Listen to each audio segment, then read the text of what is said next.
ஏற்கனவே எஸ்ஆர் பொம்மை வழக்கில் வந்து உச்சநீதிமன்ற தீர்ப்பே என்னன்னு கேட்டிங்கன்னா, ஆளுநர் மாளிகை வந்து பெரும்பான்மை நிரூபிக்கக்கூடிய இடம் இல்லை, அது சட்டமன்றம் தான், அதுதான் அரசியலமைப்பு சட்டமும் சொல்லுது. அதனால் ஆளுநர் வந்து பதவி பிரமாணம் செஞ்சு வைக்கணும்னு நாங்கள் ப்ரொடெஸ்ட் பண்ணுறோம்.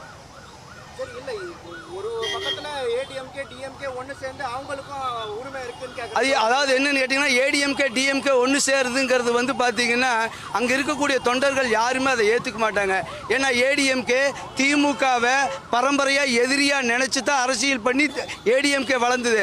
மறுபடியும் திமுகவுக்கு போயிட்டாங்கன்னா ஜெயலலிதாவையும் எம்ஜிஆரையும் ஏற்கனவே புதைச்சதுக்கு மேலே மறுபடியும் குழி தோண்டி புதைக்கிறாங்கன்னு தான் அர்த்தம்.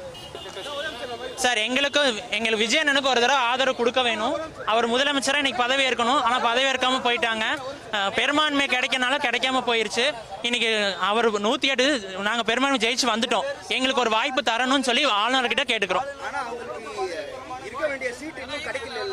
அண்ணா 108 சீட்டு நாங்கள் ஜெயிச்சிட்டோம். நாங்கள் பெரும்பான்மை அமைச்சிட்டோம். நாங்கள் நிரூபிக்க வேண்டியது சட்டமன்றத்தில் உள்ள மட்டும்தான், இங்கே கிடையாது.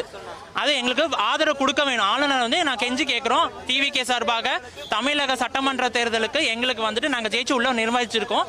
அவர் வந்து மக்கள் வந்து ஆதரவு கொடுத்துருக்காங்க. எங்களுக்கு ஒரு வாய்ப்பு கொடுக்கணும் ஆளுநர் வந்துட்டு சொல்லி நான் கேட்டிருக்கோம். அது கொஞ்சம் பிஜேபிக்கு சப்போர்ட் பண்ணி பண்ணுற மாதிரி, அவங்களுக்கு சப்போர்ட் பண்ணி பேசுற மாதிரி இருக்கு. அவர் நடக்கிற மாதிரி அதை பிஜேபி சொல்லி நடக்கிற மாதிரி இருக்கு.